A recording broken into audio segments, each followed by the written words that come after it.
Ainda ontem, o STF formou maioria para que as Big Techs sejam responsáveis por conteúdos ilegais publicados pelos usuários.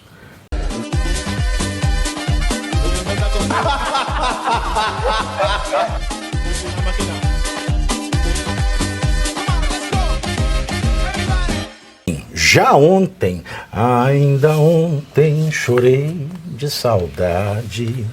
Ainda ontem, o STF formou maioria para que as Big Techs sejam responsáveis por conteúdos ilegais publicados pelos usuários. Agora, é interessante se quem fala que um ato é legal é o judiciário, depois do devido processo legal. Como é que a Big Tech pode saber antes? Esse é o rolo todo. Além dos três ministros que formaram a maioria ontem, né, que foram Gilmar Mendes, Cristiano Zanin e o Flávio Dino, foram favoráveis também à responsabilização das plataformas, Dias Toffoli, Luiz Fux e Luiz Roberto Barroso. O único a divergir foi André Mendonça. Portanto, o placar está ainda 6-1, alemão? Está ainda 6-1? Isso foi ontem. Está 6-1 ainda? Está 6-1. Então acabou, né?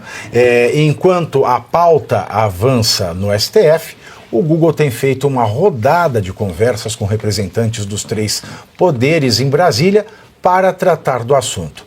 Segundo o Estadão, o Rutinha, Raquel, né? Nesse momento o Rutinha, que dessa semana ele já foi Raquel, o Estadão nunca se sabe, né? O presidente de assuntos globais do Google, Kent Walker, vê risco. Kent Walker é piada pronta, né?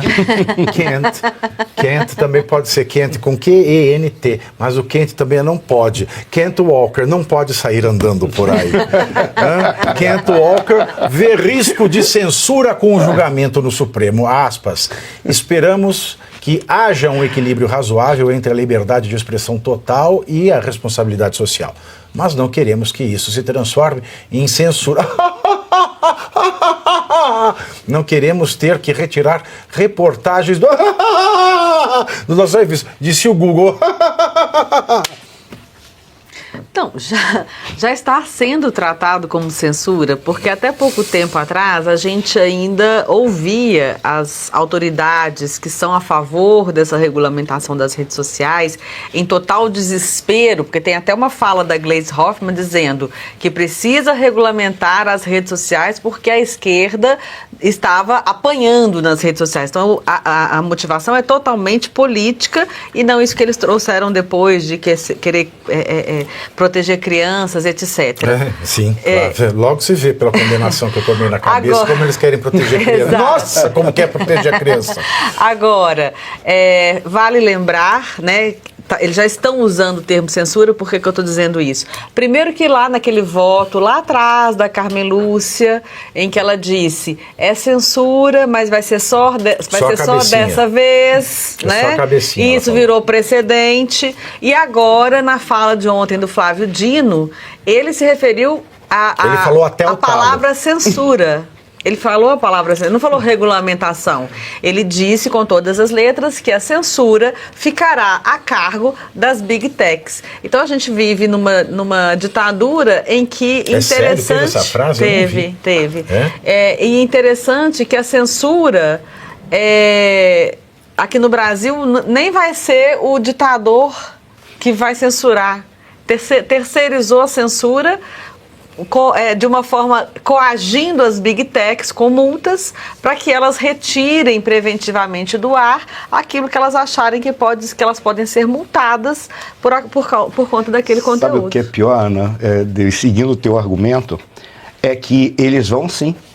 Por quê? Porque eles vão. Está oficial a censura, quem vai censurar são os próprios empresários, no caso os donos das Big Techs, com seus mecanismos, mas eles vão colocar tudo isso sob a supervisão de um órgão estatal, que provavelmente a ideia inicial é a PGR.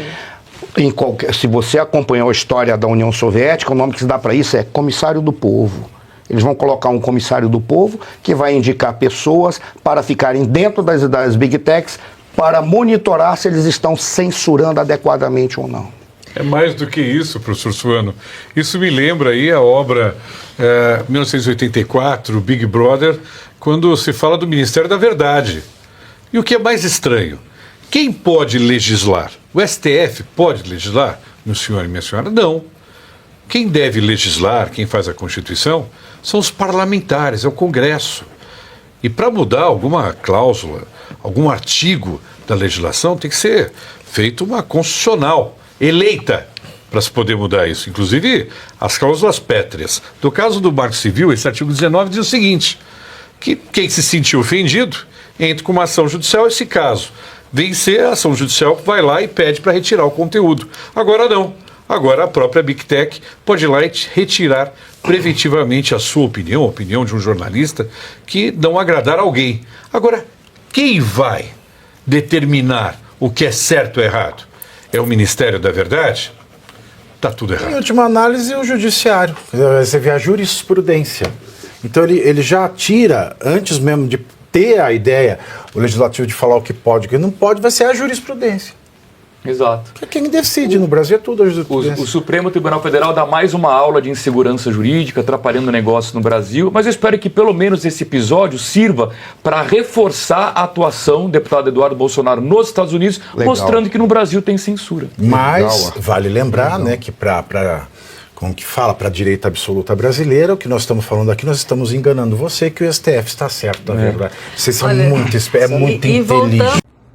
E você aí já está preparado para ter todos os argumentos para dizer que Marx não foi um cara legal, para dizer que o comunismo não é um lugar para diversidade, para desmontar essa grande fake news histórica da esquerda, que é repetida por nossos professores de história, de geografia, de sociologia, que é repetida nas universidades, que é repetida nos livros.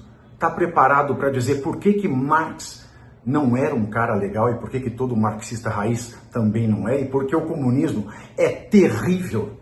Você já leu nos Anais de Marx? Pois é, aqui nesse livro você vai encontrar tudo o que você precisa saber para responder aquele sabichão que diz que Marx é um cara legal, pois não é. Leia agora, nos Anais de Marx, a trolha do comunismo transviado para encaçapar idiotes, à venda em todas as livrarias do Brasil, pelo site ou nas lojas físicas. Não deixe de ler.